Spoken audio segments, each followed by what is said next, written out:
اللهم إني أعوذ بك من عذاب القبر ومن عذاب جهنم ومن فتنة المحيا والممات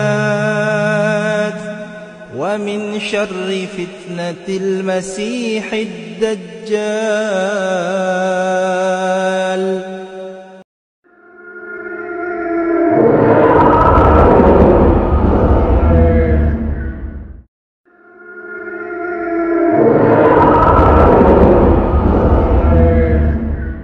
Wala quwwata illa billahi wa ba'du. Ma'asyiral muslimin,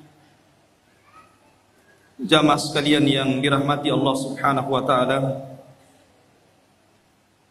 Alhamdulillah, pada malam hari ini kembali Allah Subhanahu wa taala pertemukan kita di Masjid Jabal Arafah.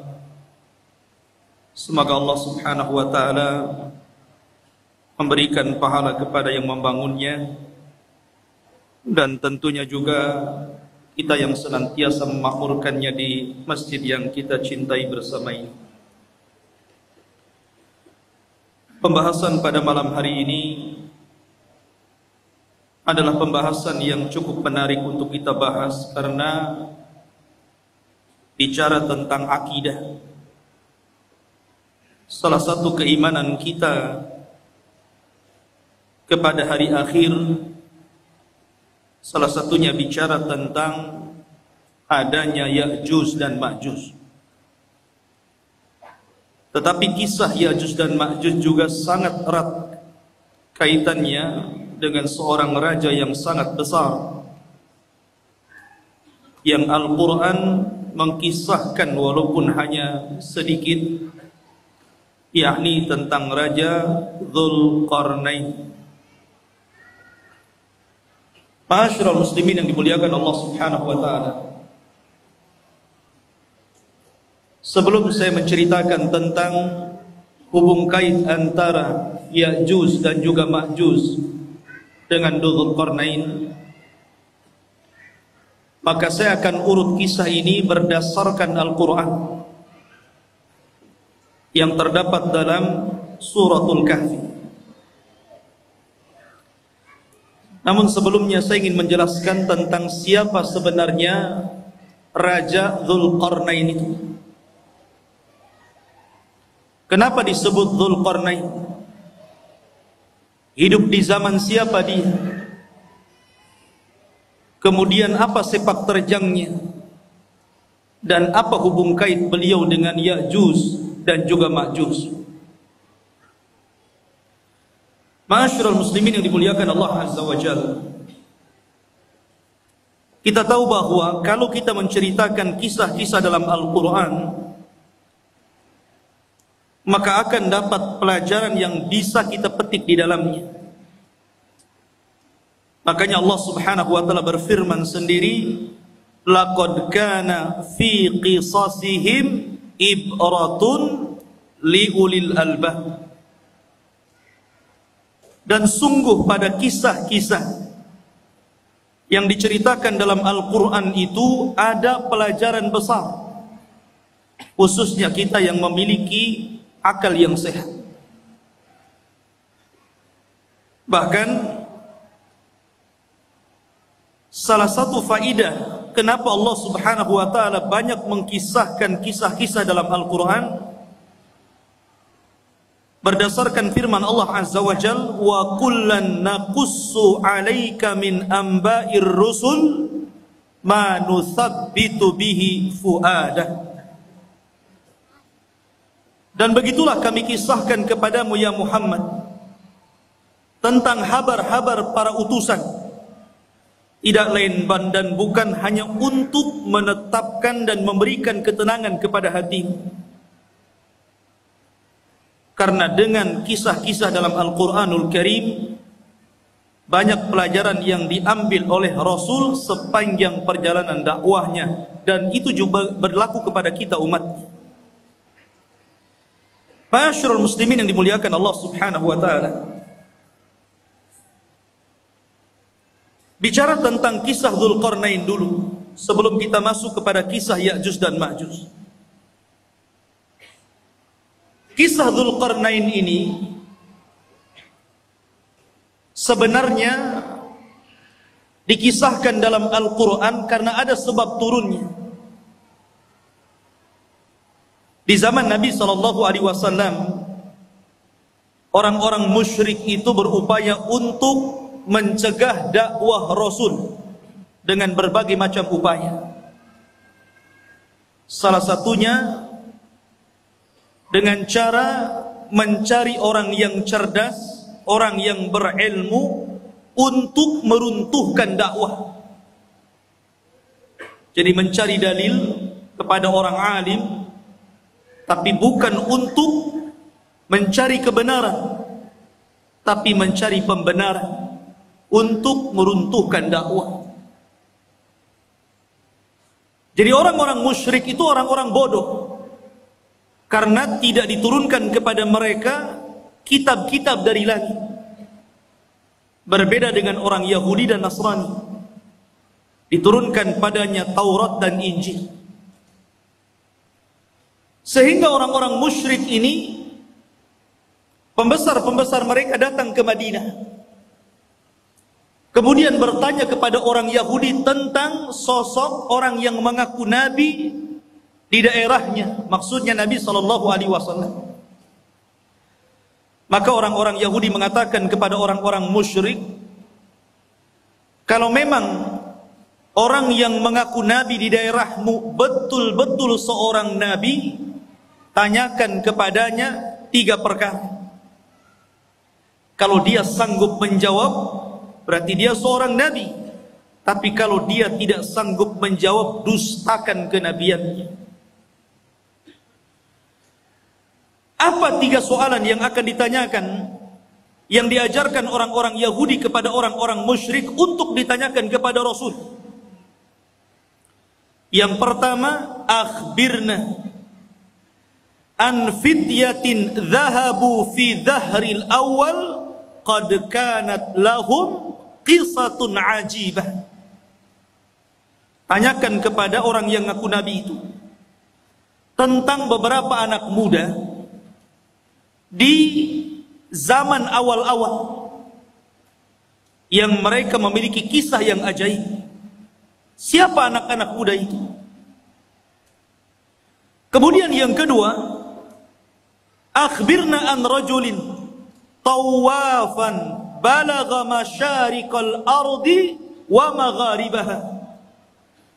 Tanyakan juga kepada orang yang ngaku nabi itu tentang seorang laki-laki yang berkeliling dunia sampai ke arah barat dan sampai ke arah ujung daripada timur. Kemudian yang ketiga, akhbirna anir ruh wa mahi. Tanyakan juga kepada dia tentang apa itu ruh.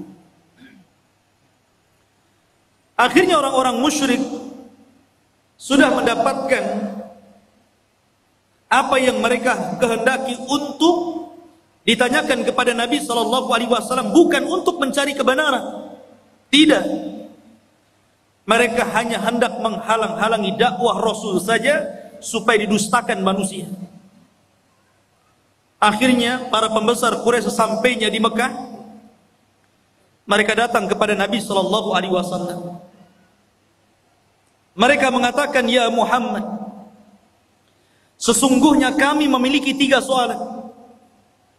Kalau engkau sanggup menjawab, maka engkau adalah seorang nabi, amanna bik, pasti kami akan beriman kepadamu.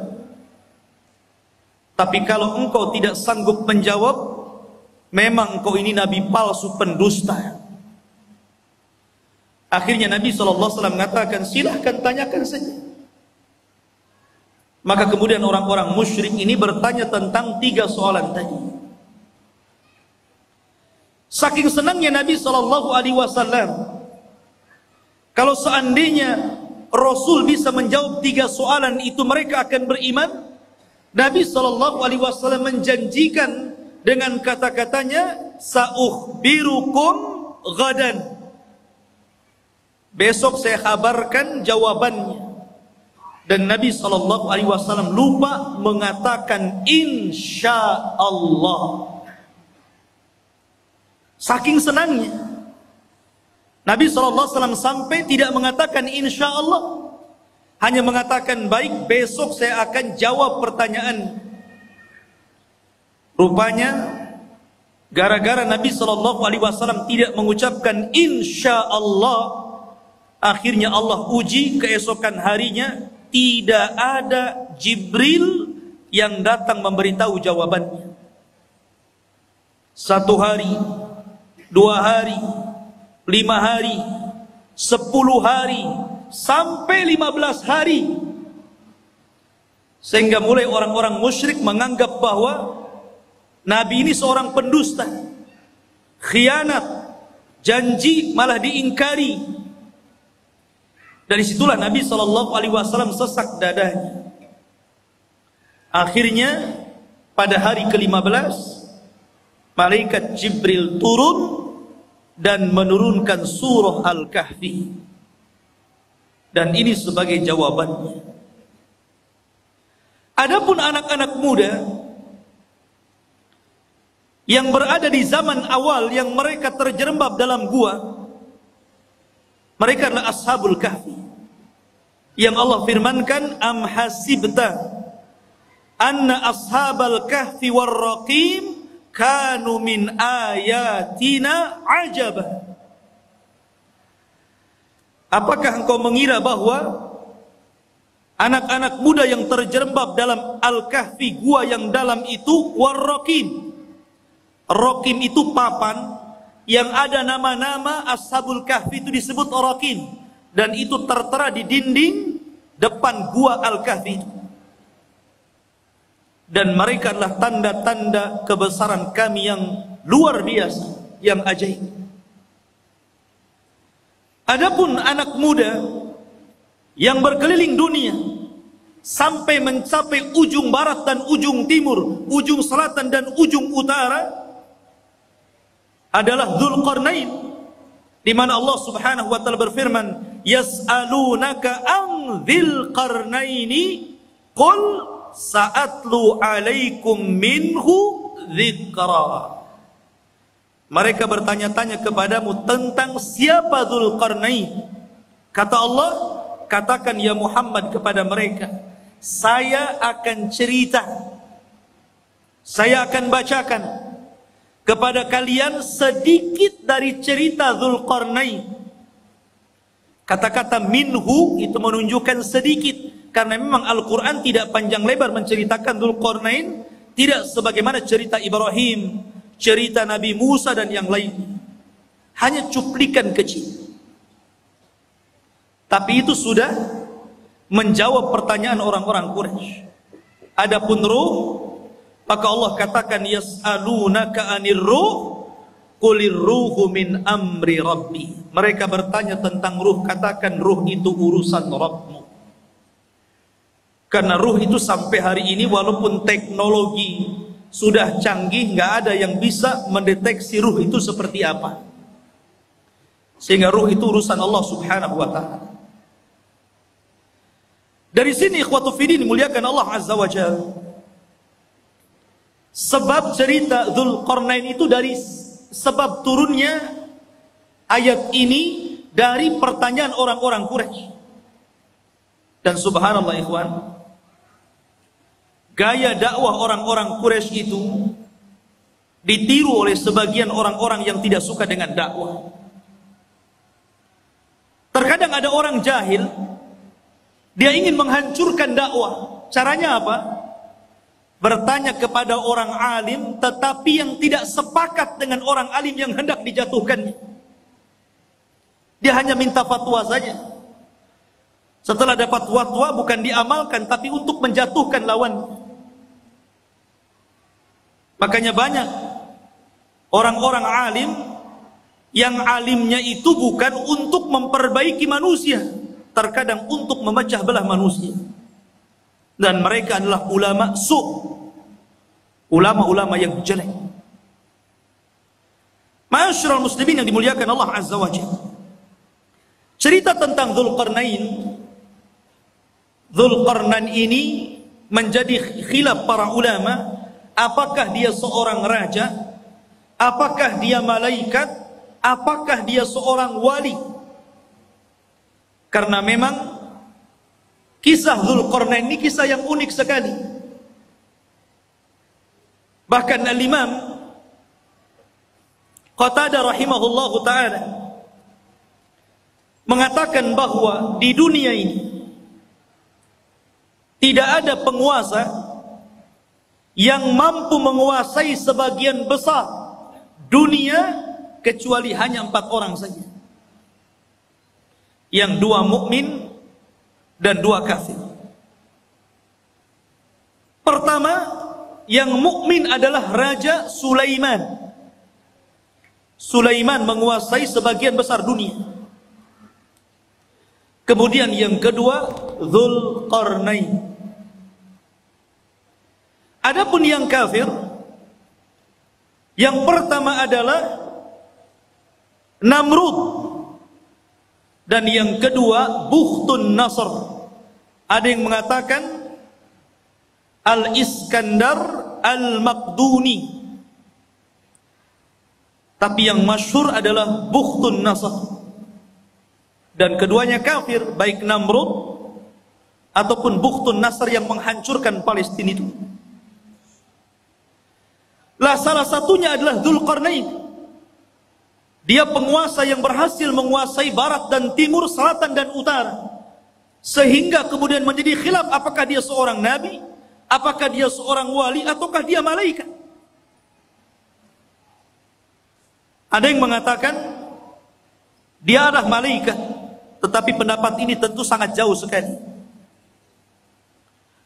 Ada yang mengatakan dia seorang nabi berdasarkan zahir Al-Quran, karena dia diperintah Allah untuk menyampaikan wahyu Allah. Siapa yang beriman maka akan diperbaiki, siapa yang kufur maka akan disiksa dan diazab. Dan nanti saya akan jelaskan tentang rihlah beliau. Tapi pendapat yang masyhur, dan ini pendapat yang banyak dikuatkan para ulama, seperti Asy-Syaikh Ibnu Utsaimin rahimahullahu ta'ala, mengatakan bahwa dia adalah rajulun saleh, orang yang sangat soleh sekali, dan dia seorang raja dan penguasa dunia. Itulah Dzulqarnain. Lalu hidup di masa siapa Dzulqarnain ini? Ada yang mengatakan bahwa Dzulqarnain ini hidup di masa Nabi Khidir, bahwa Khidir pernah berjumpa dengan Dzulqarnain di Baitul Maqdis, kemudian diangkat menjadi menterinya, menjadi penasehatnya. Akhirnya Dzulqarnain pun keliling dunia bersama Khidir. Ada yang berpendapat seperti itu, tetapi pendapat ini dibantah oleh para ulama yang banyak. Apalagi pendapat ini sampai mengatakan Khidir tidak mati sampai hari ini. Kemudian yang kedua, dan ini yang dikuatkan para ulama, juga dikuatkan oleh Imam Ibnu Utsaimin rahimahullahu ta'ala, bahwa Dzulqarnain itu hidup di masa Nabiullah Khalilur Rahman Ibrahim alaihi salatu wassalam. Jadi ia hidup di masa Nabiullah Ibrahim. Bahkan dia pernah tawaf bersama Ibrahim dan juga Ismail di Ka'bah. Bahkan dikatakan Ibrahimlah yang menjadikan Dzulqarnain ini masuk ke dalam agama tauhid. Yang dengan itu akhirnya Dzulqarnain berdakwah keliling dunia. Ini salah satu pendapat Al-Imam Ibnu Utsaimin rahimahullahu ta'ala dalam fatwa Nur ala Darbi, di mana Ibnu Utsaimin mengatakan huwa malikun salihun kana ala ahdil khalil Ibrahim. Dia adalah raja yang saleh, hidup di masa Nabiullah Ibrahim alaihi salatu wassalam, wa yuqalu annahu tafa ma'ahu bil baiti fallahu a'lam. Bahkan dikatakan dia pernah tawaf bersama Ibrahim di Baitullah, Allahu a'lam. Itu perkataan dari Imam Ibnu Utsaimin rahimahullahu taala. Ma'asyiral muslimin yang dimuliakan Allah Azza wa Jalla. Baik, kenapa dia disebut Dzulqarnain? Dzu itu artinya pemilik. Qarnain itu dua tanduk. Kenapa disebut pemilik dua tanduk? Ada yang mengatakan bahwa kenapa raja tersebut digelari pemilik dua tanduk atau dalam bahasa Arabnya Dzulqarnain. Pendapat yang pertama, karena dia memakai mahkota dan dalam mahkotanya itu berbentuk dua tanduk. Jadi ada tanduk dalam mahkotanya dari kanan dan kiri dari tembaga. Ada yang mengatakan disebut Dzulqarnain karena dia pernah dipukul sebelah kanannya, kemudian mati dan terluka. Kemudian Allah hidupkan kembali. Kemudian dipukul lagi oleh kaumnya, kemudian mati dan kemudian dihidupkan kembali. Ada yang berpendapat seperti itu, ya terima saja namanya pendapat. Makanya disebut Dzulqarnain. Ada yang mengatakan karena bentuk kepalanya seperti dua tanduk. Ada tanduknya di kepalanya. Dan tentu ini ba'id, sangat jauh. Dan pendapat yang terakhir inilah yang banyak dikuatkan para ulama. Disebut Dzulqarnain karena dia ketika berdakwah mengajak manusia ke dalam tauhid, maka dia berjalan ke arah barat sampai ujung terbenamnya dan ke arah timur sampai tempat terbitnya. Dan tempat terbit serta tempat terbenamnya itu disebut qarnai syaitan, dua tanduk setan. Makanya Nabi SAW melarang jangan sholat ketika terbit matahari dan ketika terbenam matahari, karena ketika itu muncul dua tanduk syaitan. Maka ketika Dzulqarnain berdakwah sampai ujung barat, sampai terbenam matahari, bahkan sampai ujung timur, sampai terbitnya matahari, berarti dia melakukan kedua perjalanan, kedua tanduk syaitan, sehingga akhirnya dia digelari sebagai raja pemilik dua tanduk ataupun Dzulqarnain. Ini yang paling akrab mungkin ya, yang paling dekat berdasarkan nas Al-Quran. Bagaimana perjalanan beliau ke ujung barat dan timur itu. Ma'asyiral muslimin yang dimuliakan Allah Azza wa Jalla. Perjalanan Dzulqarnain ini adalah perjalanan yang luar biasa. Seorang raja yang seluruh kekayaannya, seluruh hidupnya hanya untuk mengajak manusia kepada tauhid. Makanya kalau kita cerita para raja, saya kira di negeri kita saja cerita para raja banyak ya. Ada Raja Majapahit, ada raja ini, raja itu. Di negeri kita paling banyak cerita raja itu.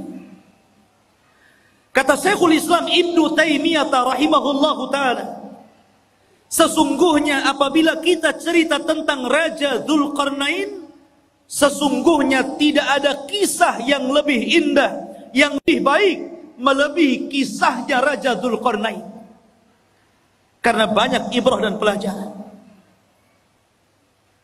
Bahkan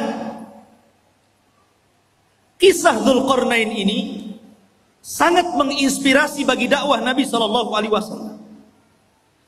Karena turunnya cerita Dzulqarnain ini di saat sulit-sulitnya Nabi dalam berdakwah. Jadi ketika Nabi SAW mengalami keperitan dakwah, kesulitan dakwah, tiba-tiba Allah Subhanahu wa ta'ala turunkan ayat dan menceritakan tentang kisah Dzulqarnain, seolah-olah turunnya ayat ini memberikan solusi kepada Nabi sallallahu alaihi wasallam dalam dakwahnya. Bahkan disebutkan oleh Safiyur Rahman Al-Mubarakfuri dalam sirah nabinya, ada pelajaran besar. Kenapa kisah Dzulqarnain ini diturunkan kepada Nabi sallallahu alaihi wasallam di saat kesulitan Rasul dalam berdakwah? Apa hikmahnya? Beliau mengatakan, seolah-olah Allah Subhanahu wa ta'ala menjanjikan kepada Rasul bahwa kelak kekuasaan Rasul sallallahu alaihi wasallam akan sama dengan kekuasaan Dzulqarnain. Ketika Dzulqarnain berkuasa sampai ujung barat dan timur, maka kelak juga apa yang dibawa Nabi sallallahu alaihi wasallam pun akan sampai kepada ujung barat dan timur. Makanya Nabi sallallahu alaihi wasallam mengatakan, innallaha zawaliyal ardu fara'aitu masyariqaha wa magharibaha. Sesungguhnya Allah lipatkan bumi, kata Nabi sallallahu alaihi wasallam kepadaku, sehingga aku melihat ujung barat dan ujung timur. Padahal Rasul tidak pernah seperti Dzulqarnain ke ujung barat dan timur, kan? Rasul tidak pernah ke Indonesia saja, nggak pernah. Ya. Tapi Nabi SAW diperlihatkan ujung barat dan timur, seolah-olah kekuasaan Nabi SAW akan sampai ke ujung barat dan ujung timur. Dan itu menjadi sebuah kenyataan. Islam hari ini berada di mana-mana. Di daratan Eropa, Afrika, Asia, semua ada Islam. Ma'asyiral muslimin yang dimuliakan Allah Azza wa Jalla. Itulah hikmahnya tentang kisah ini diturunkan kepada Nabi sallallahu alaihi wasallam. Adapun tentang nasab beliau, nasabnya Dzulqarnain. Siapa Dzulqarnain ini? Siapa namanya? Keturunan siapa dia? Ada yang mengatakan bahwa Dzulqarnain ini satu di antara raja-raja Yaman. Artinya dia bukan raja di luar daripada Arab, tapi Dzulqarnain itu raja Arab karena berasal dari Yaman. Karena rata-rata raja Yaman itu kalau menggelari rajanya selalu diawali dengan kalimat Dzu, seperti Dzu Nuwas yang pernah menguasai Himyar Yaman. Ya. Maka raja-raja yang diawali dengan kalimat Dzu berarti menunjukkan raja itu adalah raja Yaman, dan dia keturunan dari kabilah Qahtan, dan kabilah Qahtan itu keturunan daripada Nabiullah Daud alaihi salatu wassalam. Dan ini pendapat yang kuat, karena banyak orang-orang yang kemudian meneliti, membaca, berusaha untuk menggali siapa Dzulqarnain itu, sehingga kemudian muncul katanya Dzulqarnain itu adalah seorang raja yang pernah hidup di Cina. Dan tembok yang dibangun untuk mengurung Ya'juj dan Ma'juj itu ya tembok Cina itu. Ada yang berpendapat seperti itu. Sehingga kemudian orang-orang mengatakan Ya'juj dan Ma'juj itu orang Cina karena temboknya di sana. Ya. Satu. Ada yang mengatakan bahwa Dzulqarnain itu satu raja yang pernah menguasai Persia.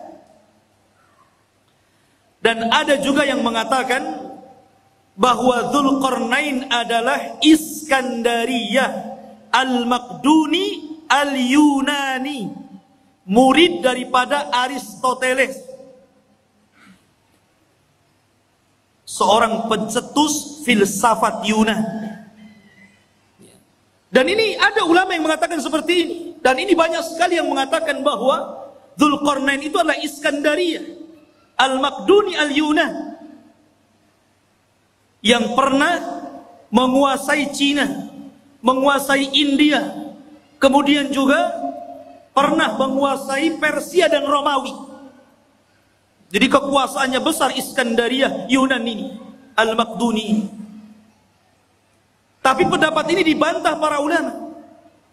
Salah satunya adalah Al-Hafidh Ibnu Hajar rahimahullahu ta'ala membantah. Kenapa? Karena jarak antara munculnya Raja Dzulqarnain dengan Iskandariyah Al-Maqduni Al-Yunan ini jauh sekali. Iskandariyah ini datang setelahnya 2000 tahun. Karena dia hidup di zaman yang dekat dengan Isa bin Maryam. Dan dia adalah murid daripada Aristoteles. Yang kedua bantahannya, Al-Iskandariyah Al-Maqduni atau Al-Yunan ini, dia seorang kafir. Tetapi Dzulqarnain adalah raja yang beriman, bukan raja kafir. Yang ketiga, Dzulqarnain orang Arab. Adapun Iskandariyah Al-Maqduni Al-Yunan bukan orang Arab, tapi orang Mesir. Dan inilah yang kemudian dikuatkan oleh Al-Hafidh Ibnu Hajar, Al-Hafidh Ibnu Katsir, dan juga Al-Imam Ibnu Taimiyah rahimahullahu ta'ala membantah pendapat bahwa Dzulqarnain itu adalah Raja Iskandariyah Al-Maqduni Al-Yunan, karena itu hidup di zaman mendekati Isa bin Maryam. Sementara pendapat yang kuat sebagaimana dikemukakan oleh Al-Imam Ibnu Utsaimin bahwa Dzulqarnain itu hidup di masa Ibrahim. Nggak ketemu. Dari sini Dzulqarnain, Raja Iskandariyah lah. Tidak ada hubung kait antara Iskandariyah dengan Dzulqarnain. Ada sebuah asar dari turjumanul Quran Abdullah bin Abbas radhiyallahu anhu, walaupun asar ini fihi nazar, ada pandangan para ulama, bahwa usia dakwah daripada Dzulqarnain itu 500 tahun. 500 am. 500 tahun dia berdakwah. Dan wajar karena usia zaman dulu kan panjang-panjang. Lain dengan usia umat sekarang. Pakai di zaman itu pernah ada seorang wanita menangisi anaknya yang meninggal. Dia menangis di kuburan karena meninggal anaknya. Saking sayangnya kepada anaknya, dia menangis di kuburan. Akhirnya dikatakan kepada ibu tersebut, "Kenapa Anda menangis wahai ibu?" Maka ibu itu mengatakan, "Ya, aku baru saja kemalangan, anakku meninggal dunia. Baru saja anakku meninggal dunia dan aku sedih karena peninggalannya." Akhirnya kemudian ditanyakan, "Berapa usia anakmu yang meninggal itu?" Maka ibu tersebut mengatakan, "Sittina sana, 60 tahun." 60 tahun masih bayi. Di zaman dulu. Kalau di zaman sekarang janggutnya sudah sampai pusat, dah kakek. 60 tahun dah mau mati. Akhirnya orang ini mengatakan, "Jangan sedih wahai ibu. Karena kelak akan datang sebuah umat yang usianya itu baina sittuna was sab'in. Baina sittina was sab'in. Antara 60 sampai 70 tahun saja. Dan itu usia kita umat Islam." Maka sang ibu tersebut sontak saja kaget dan merasa heran dan mengatakan, "Lau a'tanillahu umrahum," kalau Allah berikan umur mereka yang 60 tahun kepadaku, aku akan jadikan 60 tahun itu untuk sekali sujud kepada Allah Subhanahu wa ta'ala. Lihat. Ya, usia dulu panjang-panjang. Sehingga wajar kalau Dzulqarnain juga keliling dunia sampai 500 tahun. Berarti usianya di atas itu kan. Ini satu cerita. Namanya asarnya fihi nazar, ya bisa benar bisa salah. Karena ada penelitian tentang riwayatnya. Karena dalam Al-Quran sendiri tidak disebutkan secara detail ya, Karena boleh jadi karena tidak ada manfaat penyebutannya. Akhirnya Al-Quran hanya menyebutkan hal-hal yang penting yang bisa dijadikan ibrah dan pelajaran bagi pembacanya. Taib. Itu sedikit muqaddimah tentang siapa Dzulqarnain itu. Di dalam Al-Quranul Karim, tepatnya surah Al-Kahfi, ayat yang ke-83. Ayat yang ke-83 Allah katakan, Yas'alunaka an dzil qarnaini. Mereka bertanya-tanya kepadamu ya Muhammad tentang siapa Dzulqarnain itu. Qul sa'atlu alaikum minhu dzikra. Katakan ya Muhammad, saya akan bacakan kepada kalian minhu, dari sedikit kisahnya saja. Dzikra, penyebutannya tidak banyak, hanya sedikit. Dan begitulah Allah Subhanahu wa taala. Terkadang Allah Subhanahu wa taala menyebutkan kisah-kisah para nabi. Ada yang panjang lebar, dari kecil, remaja, dewasa sampai tua dijelaskan. Seperti Ibrahim alaihi salatu wassalam, seperti Nabiullah Musa alaihi salatu wassalam, diceritakan dari kecil sampai tua. Ada yang diceritakan secara global saja. Salah satunya adalah kisah Dzulqarnain, hanya cuplikan saja. Tapi ada nabi-nabi yang kita kenal namanya, termasuk salah satu nabi daripada nabi-nabi 25 nabi dan rasul yang disebutkan nama dalam Al-Quran. 18 namanya terdapat dalam surah Al-An'am dan lebihnya tersebar dalam beberapa surat, sehingga sempurna 25 nama nabi dan rasul. Itu pun tidak semua diceritakan. Seperti Dzulkifli, tidak ada ceritanya, hanya namanya saja disebut. Yasa, ada namanya disebut, tapi tidak ada ceritanya dalam Al-Quran, baik sedikit ataupun banyak. Dari sini menunjukkan bahwa Allah berfirman, Allah mengatakan, rusulan qad qasasnahum 'alaika min qablu wa rusulan lam naqsushum 'alaika wa kallamallahu Musa taklima. Dan ada rasul-rasul yang kami ceritakan kisahnya, tapi ada juga rasul-rasul yang kami tidak ceritakan kisahnya. Tapi kita wajib beriman adanya para rasul dan nabi itu. Ma'asyiral muslimin yang dimuliakan Allah Azza wa Jalla. Kemudian Allah mengatakan, Inna makkanna lahu fil ardi wa atainahu min kulli syai'in sababa. Inna, sesungguhnya, makanna, sesungguhnya kami, makanna lahu, sesungguhnya kami telah memberikan kekuasaan lahu kepada siapa? Dzulqarnain. Makan itu artinya kekuatan, kekuasaan, kehebatan untuk menjadi raja. Apa sebabnya? Sebabnya wa atainahu min kulli syai'in sababa. Dan kami telah memberikan kepada Dzulqarnain ini jalan untuk mencapai segala sesuatu yang dikehendakinya. Jadi kalau Sulaiman ingin membangun sesuatu, dia sudah punya para arsiteknya. Kalau dia ingin menyerbu sebuah kaum, sudah siap para tentara-tentaranya.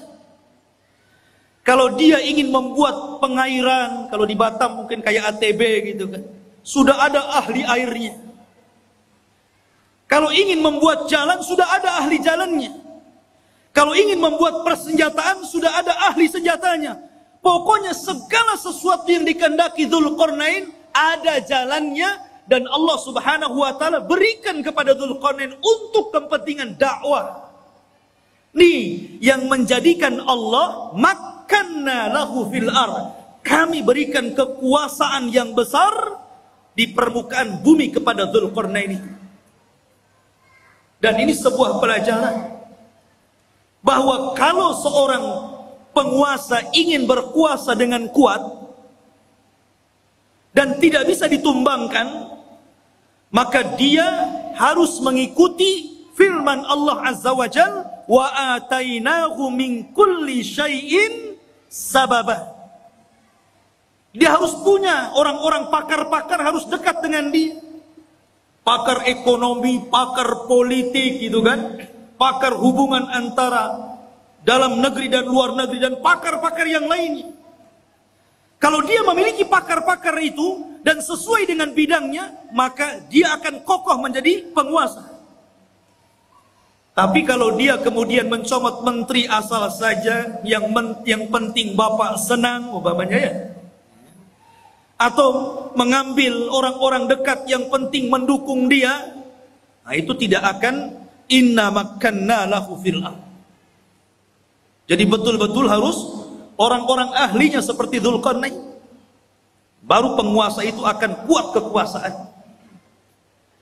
Kemudian Allah mengatakan fa'atba'a sababa, maka mulailah Dzulqarnain mengikuti satu jalan. Ingat, perjalanan Dzulqarnain dalam berdakwah ini banyak sekali. Banyak sekali. Tapi Al-Quran hanya menceritakan 3 perjalanan dakwahnya saja. Karena ini yang paling vital, yang paling penting, dan banyak pelajaran yang kita bisa petik, khususnya bagi Anda para penguasa. Karena ini seorang raja.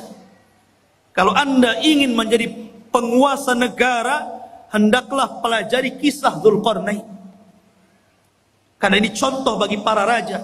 Sebagaimana pernyataan Imam Syekhul Islam Ibnu Taimiyah rahimahullahu ta'ala, tidak ada kisah yang terbaik para raja melebihi kisahnya Dzulqarnain. Perhatikan perjalanan pertama. Allah mengatakan, hatta idza balagha maghribasy syamsi wajadaha taghrubu fi 'ainin hamiyatin wa wajada indaha qauman qulna ya Dzulqarnain imma an tu'adziba wa imma an tattakhidha fihim husna fa amma qala amma man zalam fa sawfa nu'adzibuhu thumma yuraddu ila rabbih fayu'adzibuhu 'adzaban nuqra. Perhatikan ini perjalanan pertama Raja Dzulqarnain. Hingga apabila dia telah sampai ke tempat terbenam matahari. Ketika dia sampai ke mana? Ainin. Ain itu maksudnya lautan. Hamiyatin maksudnya yang bentuknya seperti lumpur hitam. Jadi beliau mengarah ke arah barat karena terbenam matahari di situ. Terbenam matahari di mana? Di barat. Pertama kali perjalanan Dzulqarnain ke mana? Ke arah barat. Dia berjalan ke arah barat. Dan di sini Allah mengatakan ainin hamiyah, maksudnya lautan yang menghitam seperti lumpur hitam. Karena begini ikhwan, matahari itu awalnya putih, kemudian semakin mengarah ke barat menjadi kuning, kemudian semakin tenggelam menjadi merah, kemudian ketika tenggelam menjadi hitam karena muncul malam. Itulah disebut ainin hamiyah. Dan disitulah ujung daripada barat, karena sudah tidak ada jalan lain. Sudah ujungnya, selebihnya nggak ada tanah lagi, lautan semuanya. Lah Dzulqarnain sampai di ujung barat. Disitulah Dzulqarnain. Ikhwan, ini Dzulqarnain itu berjalan ke sana kemari hanya untuk memperbaiki. Dan ini percontohan penguasa, percontohan presiden, percontohan seorang raja. Walaupun Dzulqarnain itu sudah kaya raya, kaya harta, kaya jabatan, kaya pasukan, buat apa lagi? Sudahlah, duduk-duduk saja, kan begitu. Ya. Sekarang saja seperti itu, baru menjabat maaf, baru sekelas wali kota atau bupati saja gitu kan. Kadang-kadang kalau safar kemana-mana tidur saja. Udah sampai, sudah. Dia nggak tahu jalannya bolong, ada polisi tidurnya, jalannya rusak tuh nggak tahu nih. Harusnya jangan tidur lihat, wah ini jalan perlu diperbaiki, ini jalan nggak bagus nih. Kemudian melewati desa-desa, ini kayaknya ada ketertinggalan, harus dimajukan nih. Harusnya seperti itu. Ya. Lah Dzulqarnain ini, dia kalau masuk ke sebuah desa dan desa itu ada ketertinggalan, dimajukan. Apa yang kalian butuhkan? Kalian butuh kedokteran? Kami letakkan di para dokter, ajarkan mereka kesehatan. Kalian perlu untuk pembangunan, nih saya letakkan arsitek, ajari mereka bagaimana cara membangun rumah dan gedung. Jadi sifatnya seperti itu. Dzulqarnain ini hanya memperbaiki, kalau sudah baik tempat tersebut, daerah tersebut, diletakkan orang-orangnya, kemudian dia jalan lagi. Sampai akhirnya, sampai di ujung barat, ketemu sebuah kaum yang tidak punya agama. Kaum yang zalim, dan tidak ada kezaliman yang paling besar melainkan kesyirikan. Kaum yang sangat pendosa, melakukan keharaman, pencuri, pembunuh.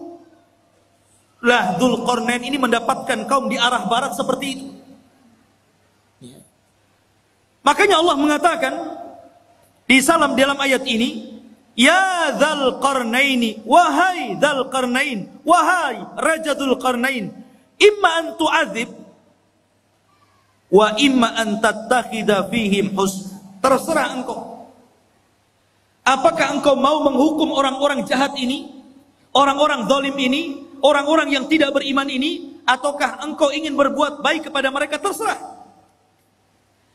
Maka Dzulqarnain mengatakan, amma man zalam. Adapun orang yang zalim, adapun orang yang menyekutukan Allah, yang suka membunuh, yang suka mencuri, yang suka melakukan keharaman, fasawfa nu'adzibuhu, kami akan azab dia, kami akan hukum dia, thumma yuraddu ila rabbih, setelah itu kami serahkan kepada Rabbnya, fayu'adzibuhu adzaban nukra, kelak Rabbnya akan mengadab, boleh jadi lebih dahsyat dibandingkan adabku kepada mereka. Tetapi sebaliknya, wa amma man amana wa amila salihan falahu jazaan al-husna wa sanaqulu lahu min amrina yusra. Adapun yang nurut dengan perintahku, akhirnya beriman, beramal saleh, maka mereka akan mendapatkan balasan yang baik, dan kami katakan kepadanya, dari perkara kami mudahkan segalanya. Jadi kalau memang dia mengikuti dakwah Dzulqarnain, mau mentauhidkan Allah, mau melakukan amal saleh, mau melakukan amal kebaikan, dan mengikuti arahan-arahan Dzulqarnain, maka Dzulqarnain akan membangun qaryah tersebut, daerah tersebut akan dibangun, akan difasilitasi, akan dibangun dan ditebarkan pendidikan, dakwah, pembangunan dan yang lainnya. Itulah Dzulqarnain. Dia tidak diam, dia jalan-jalan ke sana kemari, dan itu salah satu sifat seorang penguasa. Harus jalan-jalan melihat kondisi rakyatnya. Lihat Ibnul Khattab, Umar Ibnul Khattab. Malam-malam dia, malam-malam keliling melihat rakyatnya. Sehingga pelajaran, karena dia suka jalan malam, melihat-lihat rakyatnya, baik yang senang ataupun yang susah, banyak melahirkan undang-undang, kebijakan-kebijakan, peraturan-peraturan yang kemudian sangat bermanfaat untuk rakyatnya. Hanya karena jalan-jalan terinspirasi akhirnya. Ya, seperti itu. Dan Umar kalau jalan-jalan melihat rakyatnya tidak bawa wartawan, tidak diliput. Besoknya keluar Umar jalan-jalan menyambangi kaum muslimin yang ada di sini, bagi-bagi sembako. Nggak ada. Umar tidak masuk media. Lain dengan penguasa sekarang ya. Masuk parit saja ada wartawan. Masyaallah muslimin yang dimuliakan Allah Subhanahu wa taala. Begitulah seorang raja jalan ke sana kemari. Inilah yang pertama perjalanan siapa? Dzulqarnain ke arah barat. Baru kemudian Allah mengatakan, summa atba'a sababa. Baru kemudian Dzulqarnain berjalan ke arah lain. Ke arah mana? Allah mengatakan, hatta idza balagha matli asy-syamsi, sampai ketika Dzulqarnain sampai di arah terbitnya matahari. Kalau tadi terbenam kan, matahari kan terbenam itu dari atas bawah sampai terbenam, seolah-olah matahari masuk ke dalam laut. Tidak. Matahari itu tidak mengelilingi bumi. Bukan berarti dia masuk ke arah laut kemudian mengelilingi bumi sampai muncul di arah timur. Tidak. Sebagaimana pelajaran yang ma'ruf antum pelajari di sekolah-sekolah. Matahari tidak mengelilingi bumi. Matahari itu menghadap Allah. Sujud kepada Allah hampir-hampir.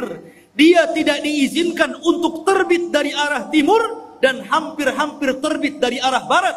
Dan kalau sudah demikian, maka kiamat telah dekat. Lah Dzulqarnain sampai di ujung matahari terbit, akhirnya artinya arah timur, karena terbitnya matahari itu di timur. Ya. Disitulah kata Allah berfirman, wajadaha tatlu ala qaumin lam naj'al lahum min duniha sitra. Subhanallah. Maka kemudian ketika dia menempuh jalan, dia mendapatkan sebuah kaum, sekelompok umat yang kami tidak menjadikan bagi mereka sesuatu yang melindunginya dari cahaya matahari. Umat yang sangat terbelakang, gak punya rumah, gak berpakaian. Seperti mungkin di zaman sekarang kalau orang-orang primitif gitu ya, orang-orang yang hidup di daerah Amazon, jangan jauh-jauh ke Amazon ya, di Indonesia saja banyaknya. Seperti ada seorang dai yang belusukan ke hutan-hutan di daerah timur itu, ya, akhirnya masuk Islam gara-gara pakai sabun. Itu pernah ceritanya dengar ya? Masuk Islam gara-gara sabun. Baik. Gak pakai baju. Lah Dzulqarnain ketemu umat yang seperti itu gak pakai baju. Mungkin hanya pakai koteka saja gitu ya. Dan subhanallah, gak punya rumah. Kaum itu gak ada rumah. Mereka tidur sembarangan gitu kan, kadang di bawah pohon. Gak punya rumah. Bukan berarti tidak bisa membangun rumah. Belum sampai ilmu kepada mereka bahwa mereka itu perlu rumah dan bagaimana cara membangunnya gak tahu, itu masalahnya. Dan mereka juga tidak pakai baju, tidak pakai celana, auratnya tampak. Bukan berarti sebelum orang-orang itu sebelumnya manusia telanjang, tidak. Karena Nabi yang pertama kali mengajari untuk menjahit siapa? Nabi Idris. Dialah Nabi yang pertama kali mengajari umat untuk menjahit pakaian. Nabi Idris. Tapi bukan berarti sebelum Idris sampai kepada Adam telanjang, tidak. Pakai baju juga, cuman mereka bajunya ditempel-tempel, ditali-tali gitu saja, tidak dijahit. Lah di zaman Idris itulah mulai ada jahitan, mulai dijahit sininya, dijahit sananya, sampai hari ini berbagai macam ragam, sampai muncul tailor-tailor kan gitu. Tapi yang pertama kali menjahit siapa? Idris. Lah di zaman Dzulqarnain ini ada kaum dari arah timur itu nggak pakai apa-apa. Auratnya nampak, nggak punya rumah, kasihan. Ya. Kemudian kadzalika wa qad ahadna bima ladaihi khubra. Kadzalika, begitulah sesungguhnya ilmu kami meliputi segala apa yang ada padanya. Maknanya akhirnya Allah Subhanahu wa taala menjelaskan bagaimana Dzulqarnain diberikan kemampuan oleh Allah untuk memperbaiki umat itu. Pelan-pelan Dzulqarnain mengajarkan bagaimana cara membuat rumah. Kemudian bagaimana cara berpakaian. Kemudian diajak untuk beriman kepada Allah. Akhirnya mereka pun beriman kepada Allah lewat dakwah Dzulqarnain. Dari sini menunjukkan bahwa kekuasaan itu dicapai untuk dakwah. Jangan antum memilih penguasa kalau tidak ada kepentingan kepada agama. Itu catatannya. Kalau antum hendak memilih penguasa, cari penguasa yang condong ke dalam Islam, yang mau memperjuangkan Islam, yang mau mengangkat harkat derajat para ulama dan orang-orang yang cinta para ulama. Siapa penguasa yang dekat dengan Islam, memperjuangkan Islam, kita pilih. Begitu. Itu barometernya. Kita tidak mengatakan si A ataupun si B, satu ataupun dua, tidak. Pokoknya siapa di antara penguasa itu, oh yang satu ini kalau jadi Islam remek nih, Islam akan diganti nih. Kalau yang ini minimalnya Islam akan baik, Islam tidak akan diganggu, Islam akan jaya. Kita pilih yang cenderung dengan agama. Karena memang kekuasaan itu alat untuk berdakwah. Itulah Dzulqarnain. Dijadikan alat kekuasaannya untuk berdakwah dalam rangka mentauhidkan Allah, mengajak manusia ke jalan Allah Subhanahu wa taala. Harusnya seperti itu. Kemudian yang ketiga, dan ini inti pembahasan kita.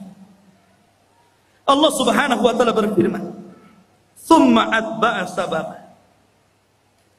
Kemudian Dzulqarnain memilih jalan yang selanjutnya. Setelah ke barat, kemudian ke timur, sekarang ke utara atau ke selatan. Tapi Allah tidak mengatakan utara atau selatannya, antara dua arah itu. Cuman Allah mengatakan hatta idza balagha baina saddaini wajada min dunihima qauman la yakaduna yafqahuna qaula. Hingga apabila Dzulqarnain sampai di antara dua buah gunung yang sangat tinggi dan besar, dia mendapati di hadapannya sebuah kaum yang hampir-hampir kaum itu tidak paham apa yang diucapkannya. Gak ngerti bahasanya itu, aneh bahasanya. Mungkin bahasa kita ini bahasa planet. Ngomong apa nih? Saya nggak paham. Kita aja di Indonesia, kadang-kadang dialognya orang Jawa dengan orang Medan itu beda kan? Beda, kadang-kadang orang Medan nggak paham bahasa Jawa, orang Jawa nggak paham bahasa Medan. Sampai saya dengar iklan di radio itu kan aneh-aneh. Beli es pak, kata orang Jawa, sampun telas. Iya segelas, kata. Bilang sampun telas, dibilang satu gelas. Boten enten, ya pakai santen gitu. Wong Medan, oh kok tahu kamu saya orang Medan gitu. Ya, kadang-kadang nggak nyambung tuh. Ya. Itu dialog Jawa dengan Medan nggak nyambung tuh. Sampai dijelaskan oleh Imam Ibnu Katsir dalam Bidayah wan Nihayah. Sampai Dzulqarnain itu untuk memahami bahasa orang itu memerlukan 10 penerjemah. Dari satu bahasa ke bahasa berikutnya, dari bahasa berikutnya, sampai 10 bahasa, 10 penerjemah. Baru Dzulqarnain paham, oh iya maksudnya apa, baru tahu dia. Bahasanya susah dipahami. Ya. Rupanya Dzulqarnain paham keinginan. Apa keinginannya? Dikemukakan dalam Al-Quran. Qalu, mereka berkata, ya Dzulqarnain, inna Ya'juj wa Ma'juj mufsiduna fil ard fahal naj'alu laka kharjan ala an taj'al bainana wa bainahum sadda. Ini keinginannya. Dan ini erat kaitannya dengan kisah Ya'juj dan Ma'juj. Dan inilah kisah Dzulqarnain yang ada hubungannya dengan kita kaum muslimin. Kisah yang terakhir ini, pertemuan Dzulqarnain dengan kaum yang terakhir ini adalah kisah yang sangat erat kaitannya dengan kita kaum muslimin. Karena kita ini umat yang ada di akhir zaman. Kenapa kita ini umat yang ada di akhir zaman?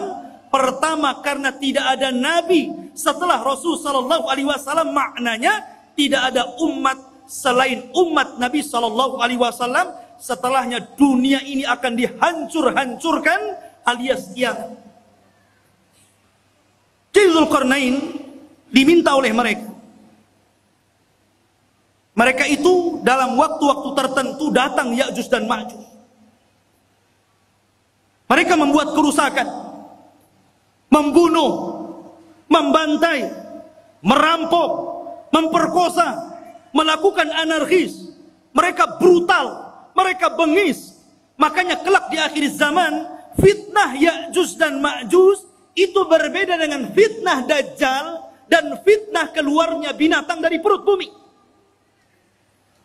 Kalau Dajjal fitnahnya apa?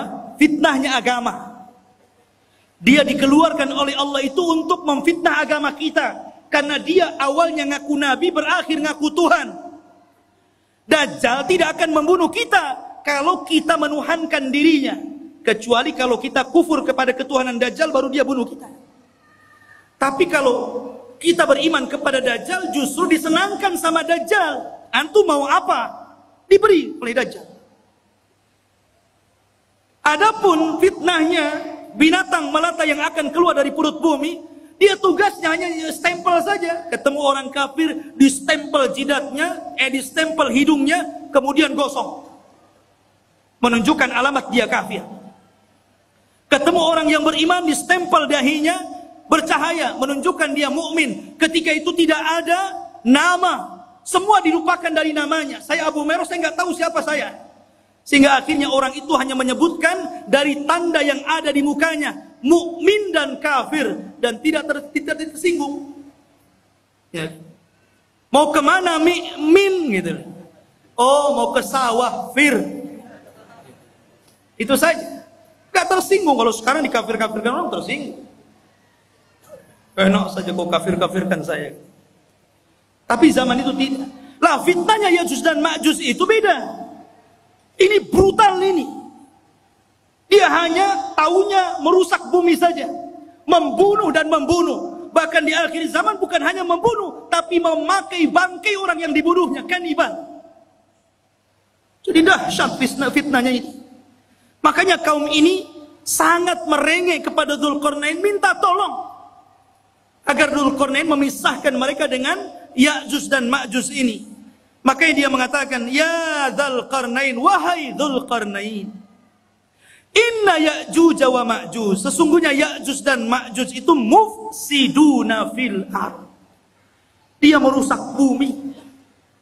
Kata para ulama mentafsirkan ketika memaknai apa yang dimaksud merusak di situ, ada yang mengatakan yang dimaksud merusak di situ adalah sebagaimana yang dikatakan Wahab ibn Munabbih, bahwa mereka yaf'aluna amala qaumi Lut. Pertama, mereka itu kaum yang homoseksual.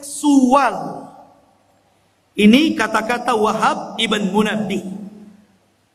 Jadi, kalau sekarang ada orang yang terjangkit penyakit homoseksual, berarti pengikut Ya'juj dan Ma'juj. Itu menurut Wahab ibn Munabbih. Ingat tuh, jangan sekali-kali mendukung LGBT. Ya. Itu perilakunya Ya'juj Ma'juj itu. Tapi jangan antum katakan, oh lihat Ya'juj Ma'juj tuh. Tengok orang banci, hati-hati ada Ya'juj Ma'juj. Boleh. Ini menjelaskan bahwa kerusakan dalam ayat Al-Kahfi tadi, menurut Wahab ibn Munabbih, mereka merusak bumi, artinya mereka melakukan amalan kaum Lut. Dan ini tentu sangat jauh penafsiran seperti ini. Ada yang mengatakan seperti Atha Al-Khurasani mengatakan, annahum kanu yaqtulun. Mereka suka membunuh. Dan juga dikatakan Muqatil ibn Sulaiman, annahum kanu ya'kuluna nas. Mereka membunuh dan memakan orang yang dibunuhnya kanibal. Menurut Muqatil ibn Sulaiman. Dan boleh juga digabungkan tiga-tiganya. Mereka suka melakukan amalan kaum Lut, dan mereka suka membunuh, membantai, dan mereka juga kanibal, memakan orang yang dibunuhnya alias kanibal. Itulah kerusakannya Ya'juj dan Ma'juj. Ada orang makan orang? Di zaman sekarang kan ada juga ya. Di YouTube itu daerah mana itu? Pasar jual beli daging orang. Ngeri juga ya. Khotuf ini muliakan Allah Azza wa Jalla. Maka mereka mengatakan, fahal naj'alu laka kharjan. Bagaimana kalau kami sediakan upah untukmu wahai Dzulqarnain? Ala an taj'al bainana wa bainahum saddan, agar kau jauhkan kami dengan mereka, buatkan benteng. Karena mereka datang dari sana, buatkan benteng supaya mereka tidak menyerang kami lagi. Subhanallah. Mereka siap menyediakan upah kepada Dzulqarnain. Buat apa? Dzulqarnain ini sudah kaya, pasukannya banyak, orangnya cerdas, berilmu, dan Allah berikan segala sesuatu keinginannya. Buat apa upah? Makanya Dzulqarnain mengatakan, dengan mengatakan kepada mereka, qala ma makkani fihi rabbi khairun. Tidak usah. Nggak perlu kalian memberikan upah. Apa yang telah Allah berikan dari kekuasaan dan kekuatan ini sudah cukup untukku. Ini kebaikan, anugerah, nikmat yang luar biasa. Nggak perlu. Nih, seorang raja harus seperti itu. Jangan menyusahkan masyarakat. Harus memberikan kesenangan kepada masyarakat. Ma'asyiral muslimin yang dimuliakan Allah Azza wa Jalla. Tetapi Dzulqarnain hanya mengatakan, fa'inuni bikuwatin aj'al bainakum wa bainahum radma. Tetapi tolong bantu aku. Sediakan orang-orang kuat di antara kalian untuk kerja bakti bersamaku. Nanti aku akan jadikan antara kalian dengan Ya'juj dan Ma'juj itu dinding pemisah, supaya dia tidak menyerbu kalian lagi. Inilah jiwa besar seorang pemimpin. Ya, membangun sebuah bangunan yang luar biasa yang belum pernah dibangun orang-orang sebelum dan setelahnya. Bahkan bangunan itu sendiri tidak tahu siapa yang tahu. Nggak ada yang tahu. Sampai sekarang kan nggak ada yang tahu. Walaupun berbagai macam ilmuwan meneliti dengan kecanggihan alat-alat di zaman sekarang, dengan teknologi transportasi yang memudahkan mereka untuk berpindah satu negeri ke negeri yang lainnya, sampai sekarang masih gaib. Masih belum ditemukan, agak-agak kira-kira saja.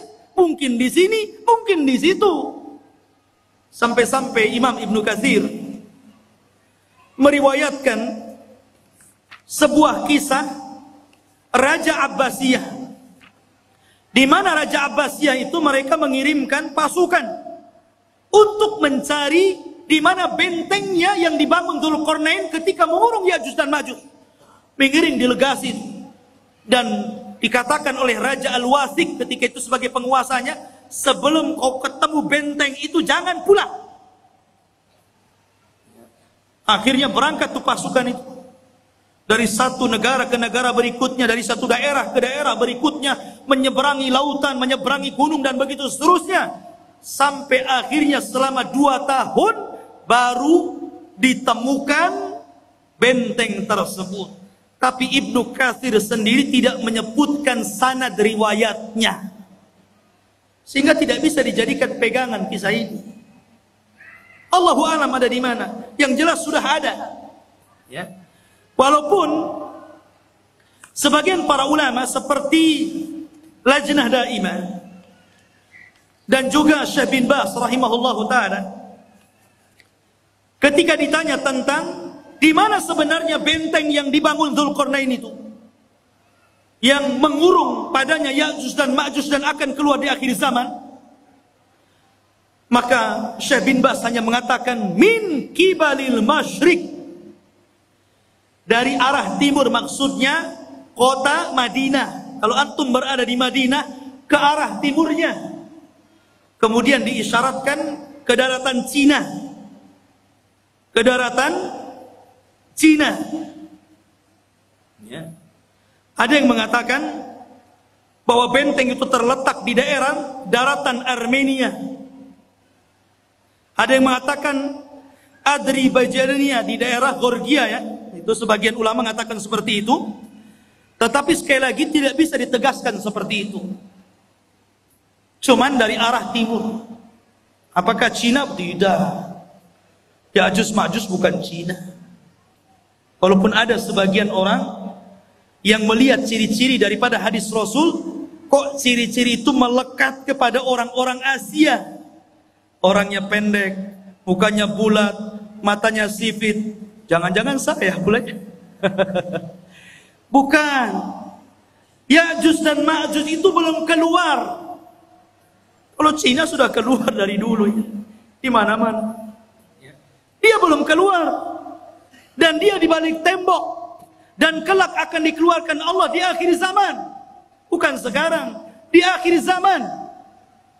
Karena Ya'juj dan Ma'juj itu Allah keluarkan setelah Allah hancurkan bentengnya. Itu ketika setelah Isa bin Maryam turun. Itu pun pasca terbunuhnya Dajjal. Dajjal dibunuh dulu. Baru setelah itu selang beberapa waktu Isa dan kaum muslimin diuji lagi oleh Allah. Tiba-tiba runtuh daripada apa yang sudah dibangun Dzulqarnain, sadnya ini, bendungannya ini, bentengnya ini. Akhirnya dari situ min kulli hadabin yansilun, maka mereka keluar dari benteng itu seperti bah yang turun dari bukit saking banyaknya gitu. Keluar semua. Karena dalam riwayat Abdullah bin Umar radhiyallahu an, di antara mereka Ya'juj dan Ma'juj itu dikisahkan bahwa tidak mungkin mati seorang Ya'juj dan Ma'juj itu kecuali kalau seandainya mereka telah mendapatkan 1000 keturunan baru mati. Ya. Jadi kalau seandainya keturunannya sudah 1000 baru dia mati. Itu dalam sebuah azab. Makanya wajar kalau jumlah mereka banyak. Ketika Adam alaihi salatu wassalam dipanggil oleh Allah dan mengatakan, "Ya Adam, akhrij bi'tsan nar." Wahai Adam, keluarkan utusan-utusan neraka. Adam kaget, "Ya Rabb, wa ma bi'tsun nar?" Apa utusan neraka itu? Maka Allah mengatakan, setiap 1000 penduduk neraka keluarkan satu orang dan masukkan ke dalam surga. Artinya 999 masuk neraka dan 1 masuk surga. Ketika itu Allah mengatakan kepada Adam, 1 dari kalian dan 999 dari Ya'juj dan Ma'juj. Jadi jumlah mereka banyak. Jadi kalau antum mau perang dengan Ya'juj dan Ma'juj itu, 1 dari antum dikeroyok dengan 999 Ya'juj dan Ma'juj. Kira-kira menang atau keok tuh? Antum 10 orang saja mati antum. Apalagi 999 lawan 1 kan gitu. Lain kalau antum lawannya pakai rudal. Kalau tangan kosong nggak mungkin antum. Tapi di zaman itu nggak ada rudal, nggak ada nuklir. Semua kembali kepada peralatan manual, pedang, panah, tombak, kuda, unta, sehingga susah melawan mereka. Dan itulah apa yang disabdakan Rasul, akan muncul sebuah kaum yang tidak bisa engkau perangi. Makanya wahai Isa, selamatkan kamu dan selamatkan sebagian dari yang selamat dari kaum muslimin, bersembunyilah di bukit Tur. Akhirnya Isa pun menyembunyikan diri dan kaum muslimin di bukit Tur. Dzulqarnain ini akhirnya membuat benteng yang sangat kokoh sekali. Kemudian sifat bentengnya dijelaskan. Atuni zuburul hadid, hatta idza sawa baina as-sadafaini qala anfuhu hatta idza ja'alahu naran qala atuni ufrig alaihi qitra. Maka Zulkarnain berkata, berikanlah kepadaku potongan-potongan besi, sehingga apabila besi itu telah sama rata dengan kedua puncak gunung, seolah-olah main las, kayak orang ngelas itu kan. Besi itu dibuat, ditancap-tancapkan, kemudian dilas satu dengan yang lainnya, sehingga menjadi sebuah benteng. Kemudian ketika tinggi besi itu sama dengan gunungnya, berkatalah Zulkarnain, tiupkanlah api. Hingga apabila besi itu sudah menjadi merah seperti api, dia pun berkata, berikanlah kepadaku tembaga yang mendidih, agar kutuangkan ke atas besi panas tersebut. Kokoh sekali. Inilah dinding yang tidak bisa dijebol. Sampai Ya'juj dan Ma'juj sendiri gak bisa jebol dinding itu. Di zaman Nabi SAW, Rasul pernah mendengar sebuah gelegar suara yang menggelegar. Kata Sofia, kata Nabi kepada Sofia, wahai Sofia, tahukah kamu suara apa itu? Kata Sofia mengatakan, tidak tahu, Allah dan Rasulnya yang tahu. Kata Nabi, itulah suara bentengnya Ya'juj dan Ma'juj. Dan dia berhasil melubangi. Kemudian Rasul menyebutkan seperti ini, dia sudah bisa melihat kita dari lubang seperti ini.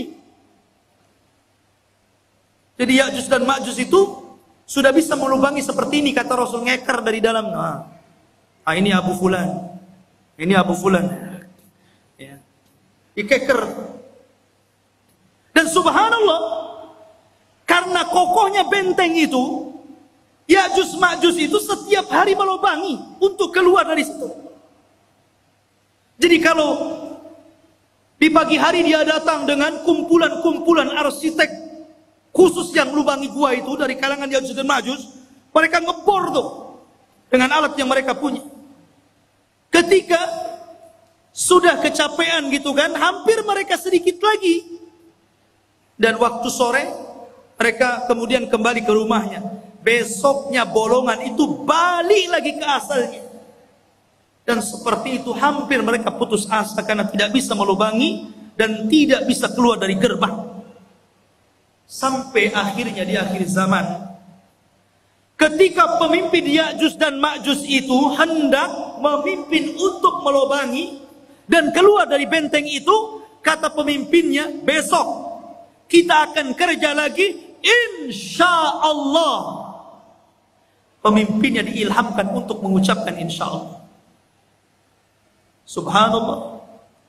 Ketika pemimpinnya diilhamkan untuk mengucapkan insya Allah, jebol benteng itu. Akhirnya mereka keluar, sehingga ketika mereka turun dari bukit itu dan mengarah ke Palestina, kemudian yang pertama mendarat di sebuah danau Tiberias atau danau Buhairah. Diminum itu kelompok yang pertama paling depan. Yang tengah dan yang belakang ketika sampai di danau itu sudah nggak kebagian air. Dan mereka mengatakan, kan tadi masih banyak, kenapa sudah habis, katanya. Saking banyaknya. Padahal danau itu bisa menghidupi jutaan jiwa yang ada di sana. Tapi sekali teguk gelombang yang pertama, habis ludas. Saking banyaknya Ya'juj dan Ma'juj. Lihat bagaimana kuasa Allah Azza wa Jalla. Maka Allah mengatakan, "Famastata'u an yadhharuhu wa mastata'u lahu naqba. Qala hadha rahmatun min Rabbi, fa idza jaa'a wa'du Rabbi ja'alahu dakkan wa kana wa'du Rabbi haqqan." Maka di sini Allah Subhanahu wa taala mengatakan, Zulkarnain berkata dalam ayat ini, "Famastata'u lahu an yadhharuhu." Ya'juj dan Ma'juj itu tidak mungkin sanggup untuk menghancurkan benteng itu. Tak sanggup. Karena yang menghancurkan atas izin Allah kan. Jadi tidak ada yang sanggup kecuali Allah Azza wa Jalla, dan itu pun atas kehendak Allah Subhanahu wa taala. Makanya Dzulqarnain mengatakan hadza rahmatun min Rabbi, ini semua karena rahmat Allah Subhanahu. Dengan kecerdasan Dzulqarnain, kebesaran Dzulqarnain, banyaknya pasukan yang dimiliki Dzulqarnain, ilmu yang dikuasai Dzulqarnain, tetap dia mengatakan ini rahmat dari Allah. Ya, tawadu, rendah diri, masih mengakui rahmat ini datang dari Allah. Jangan seperti Qarun yang mengatakan innama utitu min ilmin indi, kekayaan ini datang dari ilmu yang saya miliki, katanya. Jangan seperti Qarun. Dzulqarnain tetap mengatakan ini rahmat dari Allah Subhanahu wa taala. Ma'asyiral muslimin yang dimuliakan Allah Azza wa Jalla. Itulah kilasan daripada cerita Dzulqarnain. Sedikit kita cerita tentang Ya'juj dan Ma'juj. Ya'juj dan Ma'juj adalah keturunan daripada salah satu putra Nuh alaihi salatu wassalam, namanya Yafis ibn Nuh. Nuh memiliki 4 putra, Ham, Syam, Yafis, Kan'an. Tapi Kan'an kafir dan tidak masuk ke perahu, akhirnya mati diterjang ombak dan tufan. Sehingga yang selamat adalah Ham, Syam, dan Yafis. Dari keturunan Syam inilah lahir para nabi dan rasul. Dari keturunan Ham ini lahirlah orang-orang yang berkulit hitam. Dan dari keturunan Yafis inilah lahir bangsa Asia. Salah satunya kabilah Ya'juj dan Ma'juj. Salah satu dari keturunan kabilah Yafis adalah Ya'juj dan Ma'juj, dan semuanya masuk neraka. Tidak ada yang masuk surga. Ya, karena mereka diciptakan untuk membuat fitnah. Sama dengan Dajjal. Ya. Ma'asyiral muslimin yang dimuliakan Allah Azza wa Jalla.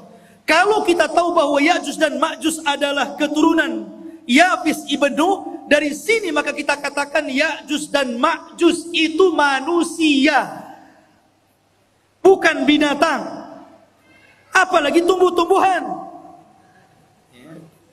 Dia manusia dan bukan jin. Karena sebagian para ulama mengatakan sebagaimana dinukilkan oleh sebagian para ulama, seperti dikatakan Ka'ab al-Akhbar.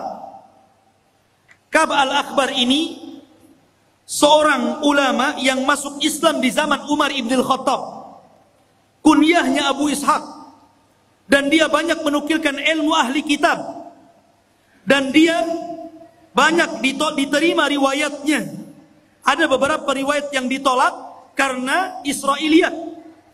Salah satu kisah Israiliyatnya, Ka'ab al-Akhbar mengatakan bahwa Ya'juj dan Ma'juj itu terdiri dari 3 golongan. Kelompok yang pertama tingginya seperti Syajaratul Aruz. Syajaratul Aruz, pohon aruz ini pohon yang sangat tinggi, seperti pohon mangga yang ada di Lubnan. Jadi Ya'juj dan Ma'juj itu raksasa karena tinggi, seperti pohon aruz katanya, yang ada di Lubnan, makruf setinggi pohon kelapa gitu. Jadi kalau muncul sekali nginjak kayak gempa, blok blok blok gitu. Itu satu golongan. Yang kedua, ada dari Ya'juj dan Ma'juj itu kelompok yang beda. Dia memiliki tingginya 4 hasta dan lebarnya 4 hasta. 1 hasta itu 1/2 meter. Kalau 4 hasta berarti 2 meter. Tingginya 2 meter, lebar badannya 2 meter. Otak. Ya kan? Tinggi 2 meter, badan 2 meter, 4 persegi namanya. Ya. Sepompong. Kemudian yang ketiga, katanya dia adalah makhluk yang memiliki 2 telinga yang lebar. Satu telinganya untuk mencari mangsa, dan satu telinganya untuk selimut badannya ketika tidur. Saking lebar telinganya itu. Semana itu bentuk. Ini satu pendapat dari Ka'ab al-Akhbar. Ada juga pendapat dari Abdullah bin Abbas radhiyallahu an mengatakan, Ya'juj dan Ma'juj itu bukan besar, tapi dia orang kerdil. Ada satu kelompok itu tingginya cuma 1 jengkal. Ada yang 2 jengkal. Paling tinggi 3 jengkal. Segini. Tinggal ditendang saja. Itu satu pendapat. Tapi yang jelas bahwa ini hanya ijtihad para ulama. Pendapat yang kuat kita mengambil berdasarkan zahir hadis. Ketika Nabi SAW menjelaskan tentang ciri-cirinya, bahwa dia adalah dzulful unub, pesek hidungnya, sigharul uyun, sipit matanya, kemudian wujuhuhum kal mijanil mutraqa, wajahnya seperti tameng bulat gitu kan. Kemudian juga disyaratkan seperti bangsa Turk, bangsa orang-orang Mongol. Oh, kayak kita lah persis mukanya. Ya kan? Jadi dia manusia. Ya, bukan seperti yang diceritakan Ka'ab al-Akhbar atau riwayat daripada Ibnu Abbas radhiyallahu anhu. Tapi dia manusia yang akan keluar, tapi manusia kanibal, manusia beringas, manusia sadis, barbar. Ya. Oh, jadi dia taunya membunuh saja. Makanya ketika benteng itu dihancurkan, maka mereka menyerbu setiap kampung. Ya ummul arda, mengelilingi bumi sampai mungkin ke Batam juga tuh. Ya tuh. Ya. Itu semua orang-orang di luar jenisnya itu dibunuh, dibantai. Sehingga ketika itulah Allah memerintahkan kepada orang-orang yang beriman dan Nabi Isa alaihi salatu wassalam agar bersembunyi saja, jangan dilawan karena tidak akan menang. Sehingga ketika Ya'juj Ma'juj merasa mereka sudah membantai seluruh umat manusia yang ada di bumi, dan mereka merasa sudah yakin membantai semuanya, mereka pun sombong dan mereka mengatakan, qad qatalna man fil ard sanaqtuluhu man fis sama. Kami sudah membunuh orang yang ada di bumi, sekarang giliran kau yang ada di langit, sekarang ku bunuh kalian, katanya. Akhirnya mereka mengarahkan tombak dan panahnya ke langit. Kemudian dilesatkan tombak dan panahnya itu. Subhanallah, merupakan sebuah tanda-tanda kebesaran Allah. Sekarang ikhwan, kalau antum lempar panah ke langit, sampai mana kekuatan antum melempar itu? Walaupun rudal sekalipun sampai mana coba? Ada batasnya kan? Tapi oleh Allah sengaja disedot panah itu. Jadi panahnya itu terus disedot sengaja sampai ke dalam awan, sampai dah nggak kelihatan lagi. Dari situ Allah kembalikan panah dan tombak, dan sengaja ujung-ujungnya seolah-olah dilumuri darah, seolah-olah orang yang di langit sudah mati. Akhirnya ketika panah dan tombak itu kembali ke bumi, yakin mereka sudah membunuh orang yang di langit dan orang yang di bumi. Lengkaplah kesombongan mereka. Dari situlah, karena kesombongan mereka lah, akhirnya Allah subhanahu wa ta'ala menghancurkan mereka. Dengan cara apa? Berperang? Tidak ada sanggup yang memerangi. Tapi Allah kalau menghancurkan sebuah kaum, bagi Allah itu mudah. Ketika Allah menghancurkan orang-orang yang hendak menghancurkan Ka'bah dari Abrahatul Asram dan pasukan gajahnya, cukup mengirim burung laut. Ketika Allah subhanahu wa ta'ala memberikan azab kepada orang-orang yang kufur, yang disebutkan dalam surah Al-Kahfi, pemilik 2 kebun, yang kebun itu kayak sorga. Kalau masuk ke kebun itu bawa keranjang, tidak perlu dipetik, keluar, masuk kebun, keluar sudah penuh keranjangnya. Kayak surga, kufur mereka. Akhirnya Allah mengadab kaum tersebut dengan cara apa? Mengutus tikus sebesar kucing. Ada tikus sebesar kucing? Ada. Tikus Jakarta. Bukan, antum jangan kotor otaknya. Tikus-tikus got itu kan gede itu ya. Antum tahu tikus got itu? Itu kalau ketemu kucing, kucingnya yang lari. Ya. Jadi dikeluarkan tuh tikus-tikus, menggerogoti apa? Sad Ma'rib, bendungan Sungai Ma'rib digerogoti. Akhirnya hancur bendungan itu. Kemudian airnya meluluhlantakkan sebuah negeri yang sangat subur, negeri Sabah itu. Dan tidak ditanami kecuali sedikit. Akhirnya semuanya menjadi rata. Dan tidak ada yang tersisa tumbuhan kecuali hanya pohon bidara, sidrin, dan beberapa pohon yang tidak ada manfaat. Begitu juga ketika Allah menghancurkan Ya'juj dan Ma'juj. Apa yang Allah kirim? Allah tidak kirim buaya, baik buaya laut atau buaya darat. Allah tidak kirim harimau, Allah tidak kirim gajah, tapi Allah kirim ulat, nagab, dud. Itu yang dikirim. Ketika Ya'juj dan Ma'juj tertidur di malam hari, rupanya Allah kirim ulat kemudian masuk ke dalam tengkuknya. Ketika ulat itu masuk ke dalam tengkuknya dan menjadi virus dalam badannya, tiba-tiba satu Ya'juj dan Ma'juj mati dan meninggal dunia, seperti antum mematikan gardu listrik, satu mati, mati semuanya. Ya kan? Jadi satu Ya'juj Ma'juj mati, mati semua. Subhanallah. Ya. Tetapi yang kerepotan Nabi Isa, cemana membuang bangkainya setiap satu jengkal ada di permukaan bumi itu. Akhirnya kemudian Isa berdoa agar Allah membersihkan bangkai-bangkainya. Dikirimlah burung seperti burung-burung unta, sebesar burung-burung unta itu. Sebesar unta. Dikirim. Kemudian diambil jasadnya dan dilempar entah berantah di mana, di laut mana. Dan ketika itu banyak binatang-binatang yang memakan makanan daging bersyukur kepada Allah Azza wa Jalla. Mereka menjadi kenyang dan gemuk karena banyak bangkai Ya'juj dan Ma'juj di mana-mana.